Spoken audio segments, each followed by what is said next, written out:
రక్షకుని జన్మస్థలమా, యూదయ బెత్లెహేమా. ఆరాధనలకు ఆరంభమా, హృదయార్పణలకు నివాసమా.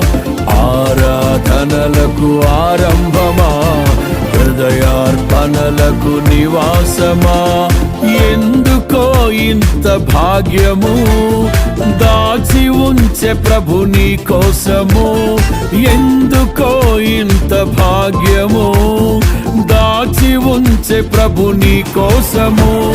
స్తుతియు మహిమ ప్రభావము ఎల్లవేళల ప్రభుకే చెందును. స్తుతియు మహిమ ప్రభావము ఎల్లవేళల ప్రభుకే చెందును. రక్షకుని జన్మస్థలమా, యూదయ బెత్లెహేమా.